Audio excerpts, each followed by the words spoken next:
إن الحمد لله نحمده ونستعينه ونستغفره ونعوذ بالله من شرور أنفسنا ومن سيئات أعمالنا من يهده الله فلا مضل له ومن يضلل فلا هادي له وأشهد أن لا إله إلا الله وأشهد أن محمدًا عبده ورسوله أما بعد فإن خير الحديث كتاب الله وخير الهدي هدي محمد صلى الله عليه وسلم وشر الأمور محدثاتها وكل محدثة بدعة وكل بدعة ضلالة وكل ضلالة في النار. قال الله تعالى في محكم تنزيله إن الله يحب التوابين وَيُحِبُّ الْمُتَطَهِّرِينَ. محترم بھائیو، عزیز بزرگوں اور دوستو، ہمارے ہاں جب ترقی کی مثال دینی ہوتی ہے تو ہم یورپ والوں کا نام لیتے ہیں. دنیاوی اعتبار سے کوئی شعبہ دیکھنا ہو تو ہم کہتے ہیں وہاں دیکھو وہ کیا زبردست قسم کے لوگ ہیں. انہی چیزوں میں سے ایک چیز طہارت کا مسئلہ بھی ہے. طہارت کے معاملے میں وہ لوگ ہم سے بہت آگے نکل گئے اور ان کے ہاں جتنی بھی ترقی آئی ہے یہی کوئی 300 سال تقریباً ہوئے. یورپ کی ترقی کے پیچھے ایک واقعہ ہے. 1343 عیسوی میں، آج سے قریباً 700 سال پہلے، یورپ میں ایک وبا پھیلی جس کے بعد یورپ میں علمی شعور پیدا ہوا، فکری شعور پیدا ہوا. اس وبا کو وہ لوگ بلیک ڈیتھ کہتے ہیں، اندھی موت، کالی موت، کہ اچانک ہی بندہ بیمار ہوتا تھا، کوئی پھوڑے پھنسیاں نکلتی تھی، بندہ مر جاتا تھا. 1343 میں اس کا آغاز ہوا اور تقریباً 7-8 سال کے اندر 16 کروڑ لوگ مر گئے وہاں پہ. 16 کروڑ بندہ منہ سے کہنا آسان ہے. اچھا، مسلمان نہیں مرے، یورپ والے مرے. یورپ کی آبادی قریباً 50 کروڑ تھی اس وقت. 16 کروڑ بندے مر گئے. جب ان بیماریوں کا، جب یہ موت کا آغاز ہوا، اموات کا آغاز ہوا، توہم پرست لوگ تھے، علم اور شعور نہیں تھا، جہالت تھی، اندھیرا تھا. تو انہوں نے اپنے پادریوں سے مشورہ لیا کہ بھئی یہ کیوں ہو رہا ہے. پادریوں نے وجوہات یہ پیش کر دیں کہ پہلی وجہ تو یہ محسوس ہوتی ہے کہ عورت منحوس ہے، لہذا اس بیماری کی وجہ عورت ہے، لہذا عورت کو مارا جائے. دوسری وجہ یہ پیش کی کہ جادوگروں کا جادو ٹونا ہے، کالا ہو گیا، کالا جادو، پیلا نیلا ہو گیا، جس کی وجہ سے لوگ مر رہے ہیں. دیکھیں تصور کریں جب قومیں زوال پذیر ہوتی ہیں ان کی جہالت کی انتہا ہو جاتی ہے۔ پہلا حل یہ پیش کیا خواتین منحوس ہوتی ہیں ان کی وجہ سے یہ ہو رہا ہے، ان کو مار دو۔ دوسرا حل یہ پیش کیا کہ جادوگر جادو کرتے ہیں، ان کے جادو کی وجہ سے یہ سارا یورپ اس کی لپیٹ میں آیا ہے، جادوگروں کو قتل کیا گیا۔ اور کسی اور سیانے نے یہ حل پیش کیا کہ بلیاں منحوس ہوتی ہیں، لہذا یورپ میں اس دور میں بلیوں کا بے دریغ قتل کیا گیا۔ اچھا، بیماری ختم ہونے کی بجائے اور زیادہ ہو گئی، اس لیے کہ بلیاں اس بیماری کی راہ میں بہت بڑی ایک رکاوٹ تھی۔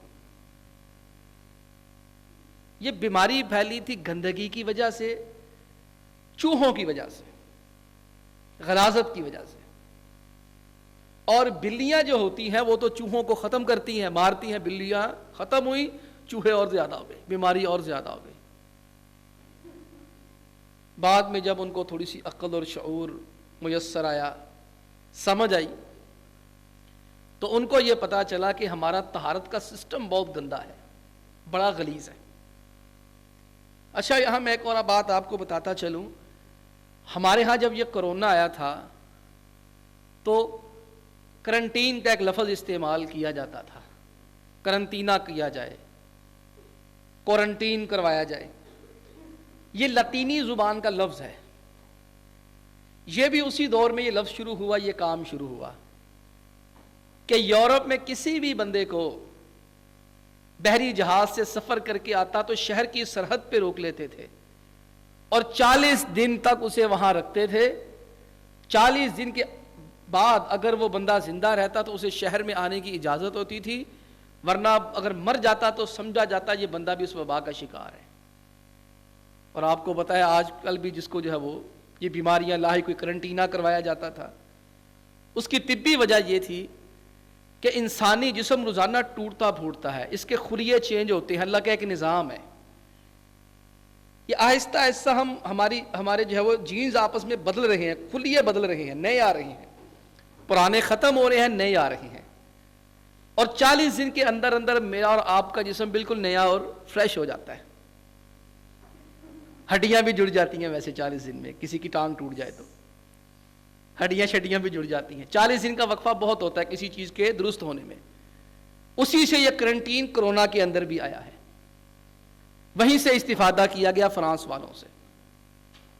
اچھا، انہوں نے اب بیٹھ کے غور و فکر کیا کہ عورتوں کو بھی قتل کر دیا، جادوگروں کو بھی قتل کر دیا، بلیوں کو بھی مار دیا، یہ تو بیماری ختم نہیں ہو رہی، زیادہ ہو رہی ہے۔ تو اس وقت انہیں پتا چلا کہ ہمارا طہارت کا سسٹم بہت گندا ہے، ہم بہت گندے اور غلیظ رہتے ہیں۔ ہمارے ہاں فرانس کے پرفیوم بڑے مشہور ہیں، ایفل ٹاور بڑا مشہور ہے، دنیا کے جو عجائب قدے ہیں اور جنہیں دنیا کی بہت بڑی چیز سمجھا جاتا ہے، حیران کن، ان میں سے ایک ایفل ٹاور بھی ہے۔ اور بہترین جو پرفیومز بنتے ہیں وہ فرانس کے اندر، فرانس کا جو شہر ہے وہاں بنتے ہیں۔ شانزالیزے کوئی سڑک ہے، اس کے قریب ہی کوئی وہاں پر یونیورسٹی ہے، آج بھی دنیا میں سب سے اعلیٰ پرفیوم اور سینٹ وہیں پہ بنتے ہیں، 1 نمبر۔ تو ان لوگوں نے جب یہ جائزہ لیا تو ان کو پتا چلا کہ وہ لوگ پیشاب چھوٹا ہو یا بڑا بیت الخلاء میں نہیں جاتے تھے، وہ لوگ اپنی قضاء حاجت کے لیے کھیتوں یا کھلیانوں میں نہیں جاتے تھے، وہ سارا کچھ اپنے اندر ہی کر لیتے تھے۔ تصور کیجئے کہ یورپ میں وہ دور گزرا 1343 ہجری میں، اس عیسوی میں 700 سال پہلے، جبکہ وہ لوگ 16 کروڑ کی تعداد میں مر گئے۔ وجہ کیا تھی؟ طہارت کا اچھا سسٹم نہیں تھا، نظام نہیں تھا۔ ان لوگوں کے گھروں میں بیت الخلاء نہیں ہوتے تھے، ان لوگوں کے جسم گندے ہوتے تھے، عورتیں پاکی کا غسل نہیں کرتی تھی، مرد قضاء حاجت کرنے کے بعد کرنی کیا ہے، اپنے کپڑوں کے اندر ہی کر لیتے تھے۔ 6 مہینے 7 مہینے سال لباس ہی تبدیل نہیں کرتے. یہ ساری پہنچی ہوئی ہستیاں ہوتی تھیں. آج بھی آپ سڑکوں پہ دیکھ لیں, آپ کو لٹے بکھیرے ہوئے گندے ملیں گے, مونچھیں بڑھائی ہوں گی, لپیں بڑھائی ہوں گی, لٹیں گندی ہوں گی, بدبو کا مارا ہوگا, چیتھڑے کپڑے پہ پہنے ہوئے ہوں گے, بدبو آ رہی ہوگی. اور کیا ہے جی, یہ اللہ والا, یہ پہنچی ہوئی سرکار ہے. یورپ میں یہ تاریخ دور گزرا کہ روس کی ملکہ کیتھرائن, اس کو اللہ کی ولی کا خطاب دیا گیا تھا اور اس کو کہا گیا یہ اللہ کی ولی ہے, پہنچی ہوئی سرکار ہے. اس کا خاصہ کیا تھا, اس بدبخت عورت نے 40 سال تک اپنا ہاتھ اور منہ نہیں دھویا تھا. یہ ایک یورپ کا امتیاز اس دور میں. پھر جب وہ مسلمانوں سے ملے, ان کو پتا چلا, اچھا قضائے حاجت کی, کپڑوں کے اندر کر دیا, بدبو آتی ہے, بدبو کے لیے کیا کیا کرتے تھے, تیز پرفیوم استعمال کیا کرتے. پھر یہ مسلمانوں سے جا کے ملے, مسلمانوں کو دیکھا, اسلامک یونیورسٹیاں جو قرطبہ میں, غرناطہ میں, اشبیلا میں, بغداد میں, اور جہاں پوری دنیا کے لوگ پڑھنے کے لیے جاتے تھے, وہاں جا کے داخلے لیے. بادشاہوں نے, انگریز بادشاہوں نے باقاعدہ مسلمان بادشاہوں کو خطوط لکھے کہ ہم آپ سے گزارش کرتے ہیں کہ ہمارے بچوں کو اپنی یونیورسٹی میں پڑھنے کے لیے اسکالرشپ دی جائے. آج ہمارے لوگ وہاں, یہاں سے وہاں جاتے ہیں نا اسکالرشپ لے کر.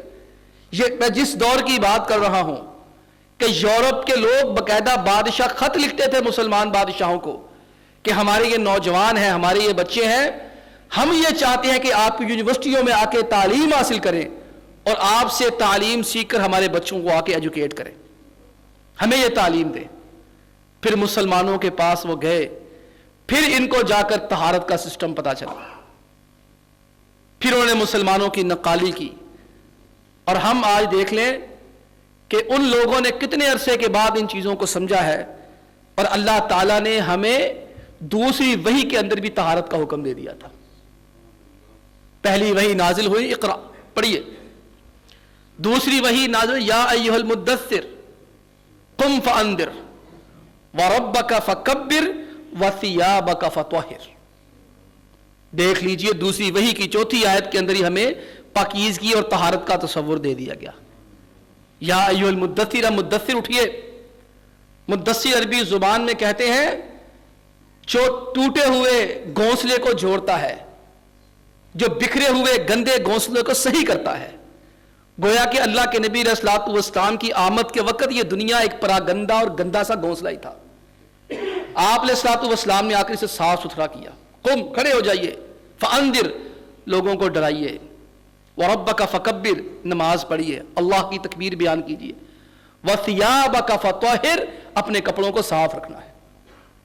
میں نے ابھی یورپ کی حالت عرض کی ہے, اور آج ہم اپنی حالتوں کے اوپر غور کر لیں. آج ہمارے ہاں صفائی اور ستھرائی کو کتنا معمولی لیا جاتا ہے. آپ باہر نکل کے کہیں اپنی یہ روڈ باہر والی دیکھ لیں, آپ کو گندی اور غلیظ نظر آئے گی. آج جب بھی دنیا کے اندر گندے ممالک کا نام آتا ہے, گندے شہروں کا نام آتا ہے, بدقسمتی کے ساتھ کہنا پڑتا ہے کہ مسلمان ممالک ہی کا نام آتا ہے. ہم اور چیزوں کو چھوڑ دیں, ہم نے جو کپڑے پہنے ہوئے ہیں, ہم نے جو جرابیں پہنی ہوئی ہیں, ہم نے جو زیر جامہ لباس پہنے ہوئے ہیں, ہم نے جو بنیان پہنی ہوئی ہے, ہم نے سر پہ جو ٹوپیاں لی ہوئی ہیں, ایمانداری سے غور کریں کتنے دنوں سے ہم نے ان کو دھویا ہی نہیں ہوگا. ہم نے سردی کا بہانہ لے کر کتنے دن تک غسل سے ہم نے اجتناب کیا ہے. اللہ کے بندو, آپ شریعت کا مزاج غور کریں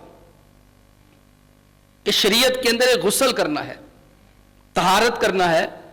اب آپ طہارت اور غسل کے اوپر اگر غور فرمائیں تو آپ کو پتا چلے گا اصل مسئلہ جمعے کے دن غسل کرنا نہیں ہے, اصل مسئلہ عید کے دن غسل کرنا نہیں ہے, اصل مسئلہ کلاس میں جاتے ہوئے غسل کرنا, نہانا نہیں ہے, اصل مسئلہ شادی بیاہ کے مواقع پہ نہانا نہیں ہے. شریعت کا جو مزاج پتا چلتا ہے کہ جہاں کسی مسلمانوں کا اکٹھ ہوتا ہے, جہاں مسلمان ایک جگہ پہ اکٹھے ہوتے ہیں, وہاں مسلمانوں کو چاہیے کہ وہ غسل اور طہارت کر کے جائیں. یہ مسئلہ بنا صحابہ اکرام رضی اللہ تعالی عنہم کے دور میں. بعض صحابہ اکرام رضی اللہ تعالی عنہم فرماتے تھے کہ جمعے کے دن غسل کرنا واجب ہے، حدیث بھی تھی اس بارے میں. اور بعض صحابہ اکرام رضی اللہ تعالی عنہم یہ بیان فرماتے تھے کہ جمعے کا دن جو چاہے غسل کرے، جو چاہے غسل نہ کرے. اب یہ بظاہر دو ایسی چیزیں سی جو لوگوں کے لیے پریشانی اور چنبے کا باعث تھی کہ ان میں کیا جائے. جناب عبداللہ بن عباس رضی اللہ تعالی عنہما کے شاگرد ان کے پاس گئے اور یہی مسئلہ ان سے پوچھا، استاد جی یہ کیا بات ہے؟ بعض صحابہ اکرام کہتے ہیں کہ جمعے کے دن کا غسل کرنا فرض اور لازمی ہے، اور بعض صحابہ اکرام رضی اللہ تعالی عنہم کا یہ خیال ہے کہ جمعے کا دن غسل کرنا افضل اور بہتر ہے، نہ بھی کیا جائے تو کوئی گناہ نہیں ہے. اس کے اندر ذرا ہماری رہنمائی فرمائیں، اس مسئلے کو کیسے سمیٹا اور سنبھالا جائے.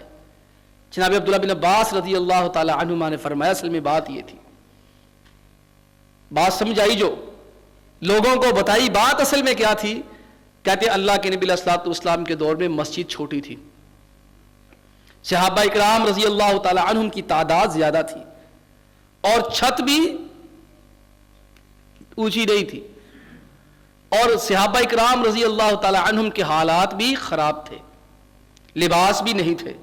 اب غریب بندہ کیا کرتا ہے آپ بتائیے؟ وہ سردی کا سوٹ ہی گرمیوں میں عام طور پر پہنتا ہے، وہ موٹا سا لباس چل گرمی میں وہی چلا لیا، سردی میں وہی چلا لیا. اب صحابہ اکرام رضی اللہ تعالی عنہم کیا کرتے؟ اب لباس خریدنے کے پیسے نہیں ہوتے، وہ جانور کی جو کھال ہوتی، جو اون کے بنے کپڑے موٹے موٹے ہوتے وہ خرید لیتے، وہ بنا لیتے. وہ سوچتے چلو یار سردیاں تو گزریں، گرمیوں کی خیر ہے، گرمیاں بھی اسی میں، سردیاں بھی اسی میں. اب نتیجہ کیا نکلتا؟ مدینے کی بے تحاشا گرمی، عام دنوں میں درجہ حرارت 45 47 50 کہیں نہیں گیا. میں وہاں رہا ہوں، مجھے پتا ہے کتنی شدت کی روزانہ گرمی ہوتی ہے. تھوڑے دنوں کے لیے بس سردی آتی ہے، باقی قریباً 11 مہینے 10 مہینے بے تحاشا گرمی ہوتی ہے، انتہائی سخت گرمی ہوتی ہے. اب آپ تصور کیجئے مسجد چھوٹی ہو، غریب لوگ ہوں، چھت پوری نہ ہو مسجد کی، تو پسینے میں شرابور ہو کے مسجدوں میں آئے، اور ہوں بھی مزدور، اور مزدور بندے کو پسینہ بھی زیادہ آتا ہے، وہ مال اٹھاتا ہے، اینٹیں ڈھوتا ہے. تو عبداللہ بن عباس فرمانے لگے اصل میں بات یہ ہوئی تھی کہ وہ لوگ غریب تھے، وہ لوگ مزدور تھے، موٹے کپڑے پہنتے تھے، مسجد میں آتے تھے، مسجد چھوٹی تھی اور چھت نہیں تھی، جس کی وجہ سے وہ پسینے میں شرابور ہو جاتے، بدبو آتی. تو اللہ کے نبی علیہ الصلوۃ والسلام نے انہیں غسل کرنے کا حکم دے دیا. اب اس حدیث پہ ہم غور کریں تو ہمیں سمجھ آتی ہے ہر اس بندے کے لیے غسل کرنا جمعے کے دن لازم ہے جس کے جسم سے بدبو آتی ہے. ایک تو وہ ہے جس کے اوپر غسل واجب ہو گیا، ایک دوسرا اس کے اوپر غسل واجب نہیں ہوا لیکن اپنے لباس کا ان چیزوں کا خیال نہیں کرتا ہے، اس کے لیے جمعے کا غسل جو ہے وہ واجب ہو جاتا ہے. آپ پھر ہماری شریعت صفائی اور ستھرائی دیکھیں، ہمارے روڈ دیکھیں، روڈوں کے اوپر کیسے گندگی ہم پھیلاتے ہیں. ہم دیکھیں، تھوڑا سا غور کریں، آج ہم قسم قسم کی بیماریوں کے اندر مبتلا ہیں. ہماری بیٹیاں ہیں، ہماری مائیں ہیں، ہماری بہنیں ہیں، وہ بچوں کو بس پیمپر لگا دیا، اس کے بعد خیال ہی نہیں کیا کہ بچے کا بنے گا کیا. میں نہیں کہتا نہ لگائیں، ضرور لگائیں، اگر ضرورت ہے تو آپ ضرور لگائیں، استعمال کریں، آپ کو دقت کم ہو، پریشانی کم ہو. لیکن اللہ کے بندوں کم از کم بعد میں دیکھ بھی لیا کریں، کوئی ریش تو نہیں ہو گیا، بچے کا پیمپر لیک تو نہیں ہو گیا، بچے کے پیمپر کے اندر غلاظت تو نہیں لگی ہوئی. اگر اس طرح کے معاملات ہیں تو اللہ کے بندوں اسے سمجھاؤ کہ اسی وقت اسے صاف کرے. آج ہمارے اندر بیماریاں زیادہ اللہ معاف فرمائے آ گئی ہیں، ہمارے اندر یہ جراثیم زیادہ آ گئے ہیں. حالانکہ ہم بیت الخلاء دیکھ لیں، باقی ساری باتیں چھوڑیں، ہم بیت الخلاء دیکھ لیں، ہمارے جو پبلک ٹرانسپورٹ پہ جو بیت الخلاء ہوتے ہیں، اللہ کی پناہ، خدا کی پناہ، ہماری مساجد کے جو بیت الخلاء ہوتے ہیں، ہماری مساجد کے علاوہ ہمارے دفاتر کے، ہمارے گھروں کے جو بیت الخلاء ہوتے ہیں، شرم آتی ہے یہ کہتے ہوئے کہ یہاں پر ہم نے جو ہے وہ وضو اور صفائی اور طہارت کرنی ہے.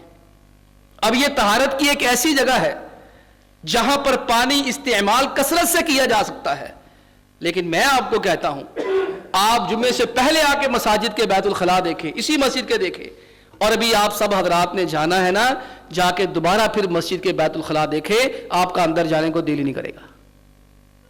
اس سے کیا چیز سمجھ آتی ہے اس سے بھائیو یہ چیز سمجھ آ رہی ہے کہ جن لوگوں نے بیت الخلاء استعمال کیا ہے انہیں صفائی ستھرائی اور طہارت کا پتہ ہی نہیں کہ کرتے کیسے.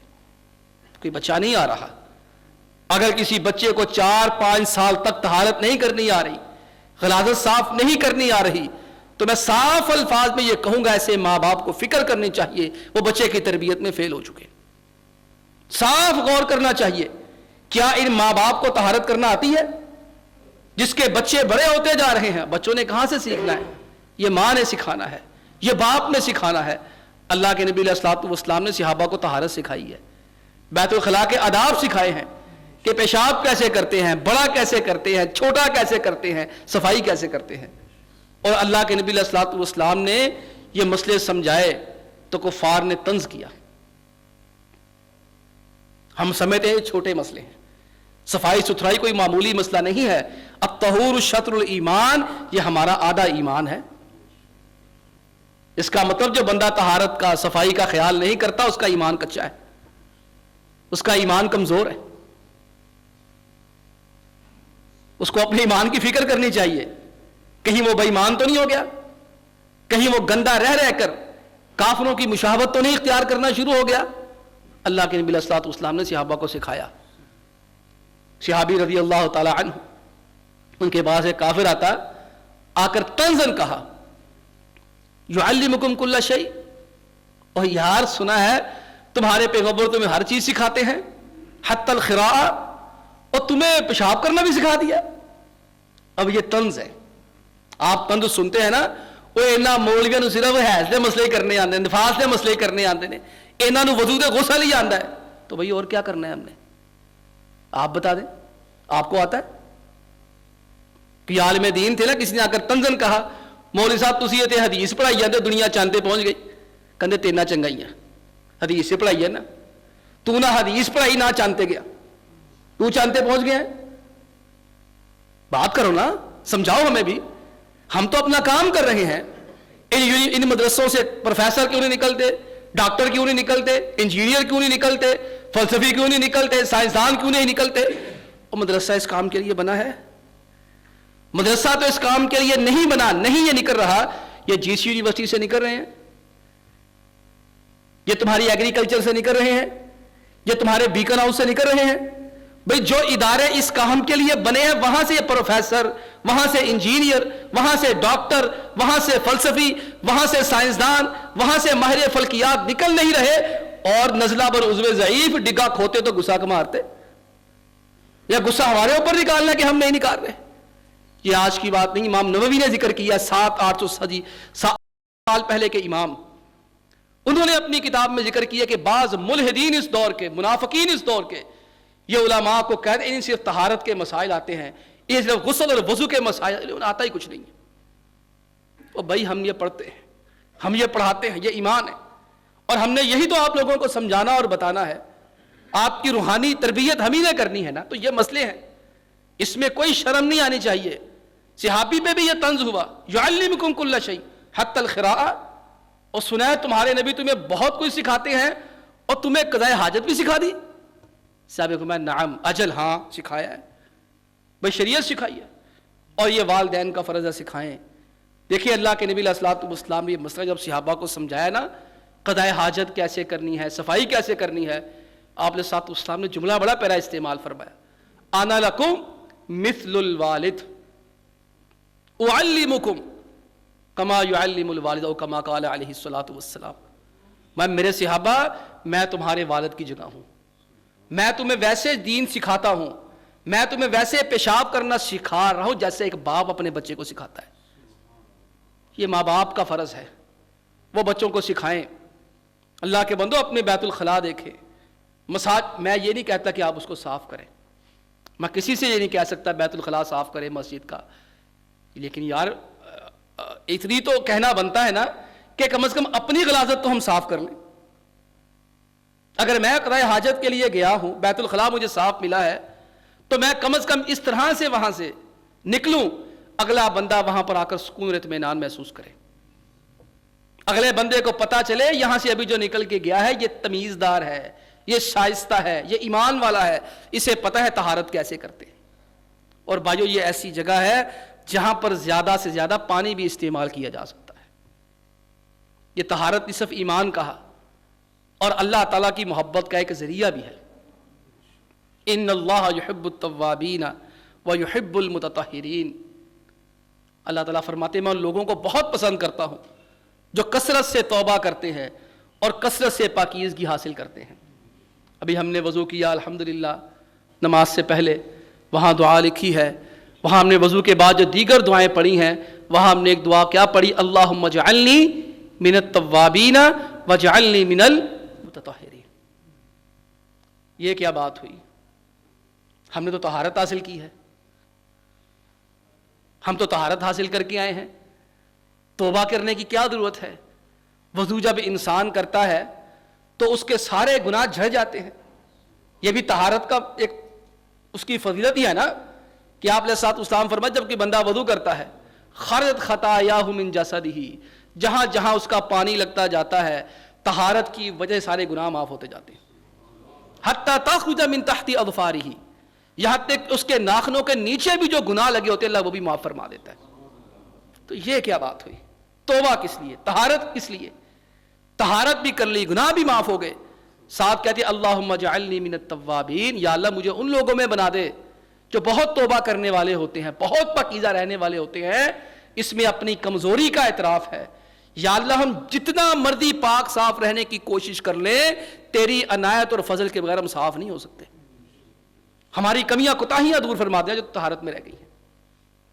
یہ آدھا ایمان اور آدھے ایمان کے ساتھ ساتھ اللہ کی محبت کا ذریعہ ہے. اللہ کے پیغمبر علیہ الصلوۃ والسلام اہل قباء کے پاس تشریف لے گئے. آپ علیہ السلام جایا کرتے تھے. اللہ سبحانہ و تعالیٰ نے حکم دیا ہوا تھا کہ آپ نے وہاں جانا ہے. لمسجد اسس علی التقوی من اول یوم احق ان تقوم فیہ. وہ مسجد زرار بنائی منافقین نے مسلمانوں کو پریشان کرنے کے لیے. گروپ بنایا نا, ایک گروپنگ, چودھری تھے. مسجد نبوی آتے, وہاں سب کے سامنے ہوتے, وہ اپنی چال بازیاں مکاریاں اپنی پلاننگیں نہیں کر سکتے تھے, مسلمانوں کے خلاف گروپ نہیں بنا سکتے تھے. تو سوچا یار ایسا کرتے ہیں کہ مسجد بناتے ہیں, اپنا اڈا بناتے ہیں, وہاں پر ہم اکٹھے ہو کے اپنے نا الٹے سیدھے کام کیا کریں گے. پیارے پیغمبر علیہ الصلوۃ والسلام کو کہنے لگے جی آپ وہاں 2 رکعت پڑھ دیں, نماز پڑھا دیں ایک, تو افتتاح کر دیں. جی دیکھ رہے ہیں افتتاح کرنے کے لیے پھر بڑا آدمی بلایا جاتا ہے نا, فیتا کٹوانے کے لیے. آپ جی وہاں افتتاحی نماز پڑھا دیں. جی آپ علیہ الصلوۃ والسلام جنگ تبوک کو تشریف لے کے جا رہے تھے, فرمانے لگے ابھی تو میں مصروف ہوں, میں جا رہا ہوں, میں واپس آ کے نہ پڑھ دوں گا. تو واپس جب تشریف لا رہے تھے مسجد بن چکی تھی. اللہ سبحانہ و تعالی قرآن پاک کی آیات نازل فرما دی. وہ مسجد کس لیے ہے؟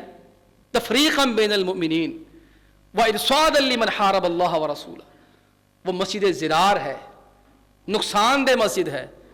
فرمایا یہ اس لیے نہیں بنائی گئی کہ مومنوں کو اکٹھا کیا جائے, یہ مومنوں کے خلاف سازش کے لیے بنائی گئی ہے اور مسلمانوں کو تکلیف دینے کے لیے, ایک پلاننگ کرنے کے لیے بنائی گئی ہے. اس کو گرا دینا چاہیے.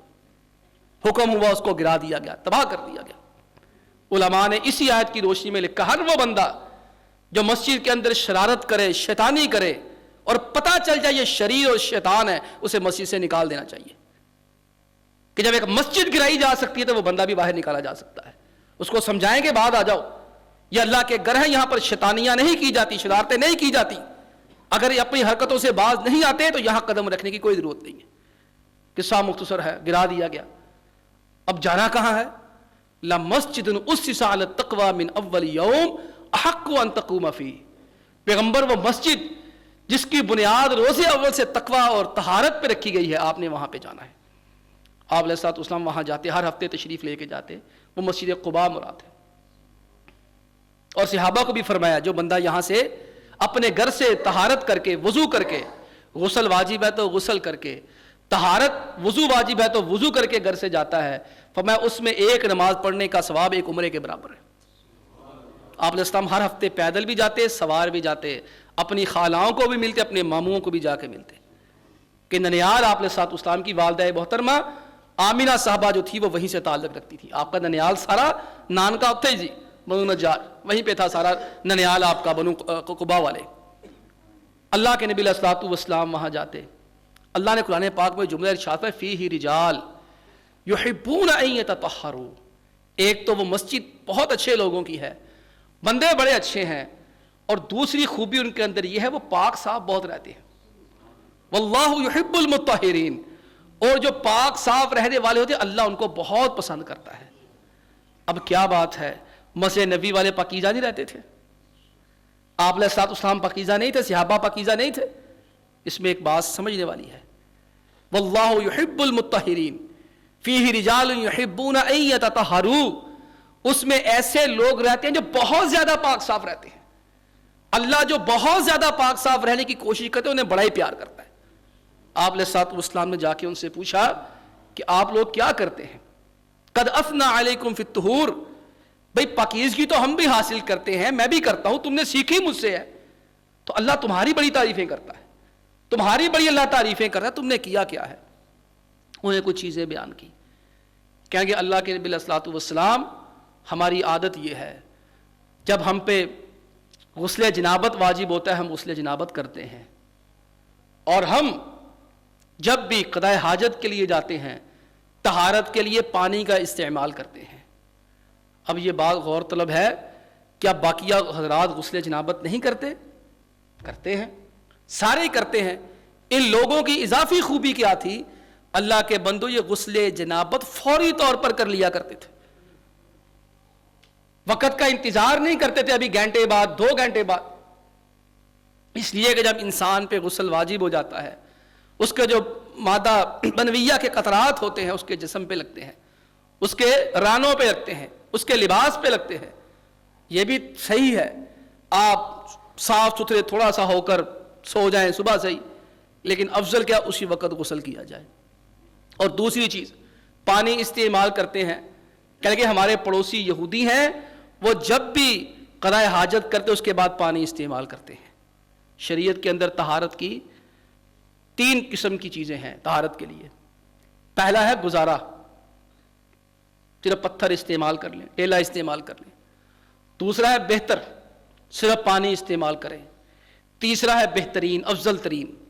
یہ لوگ افضل ترین استعمال کرتے تھے، پہلے پتھر وغیرہ استعمال کرتے، اس کے بعد جو کمی بیشی رہتی وہ اس کو لیے پانی استعمال کرتے۔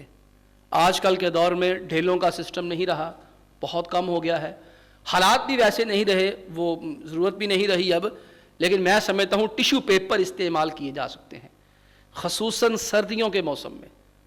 میں نے یورپ کے دوستوں کو دیکھا تھا، وہ بڑا اس چیز کا اہتمام کرتے تھے، جب بھی سردیوں کے موسم میں آپ کو پتہ ہے قضاء حاجت کے لیے جب جائیں تو جسم تھوڑا سا جسمانی اعضاء گیلے رہ جاتے ہیں اور دیر تک گیلے رہتے ہیں، زیر جامہ لباس گیلا ہو جاتا ہے۔ تو اس کے لیے بہتر یہ ہے کہ پہلے پانی استعمال کر لیا جائے، اس کے بعد جو نمی رہ جاتی ہے اسے ٹیشو کے ساتھ صاف کر لیا جائے، یہ سمجھ کے صاف کر لیا جائے طہور شطر الایمان کہ یہ ہمارے ایمان کا حصہ ہے، اور یہ سمجھ کے کر لیا جائے، اس کے ذریعے اللہ تعالیٰ کی محبت حاصل ہوتی ہے۔ اللہ تعالیٰ مجھے بھی اور آپ کو بھی طاہر بنائے، پاک صاف بنائے، اور ہر طرح پاک صاف رہنے کی توفیق عطا فرمائے۔ وآخر دعوانا ان الحمد للہ رب العالمین۔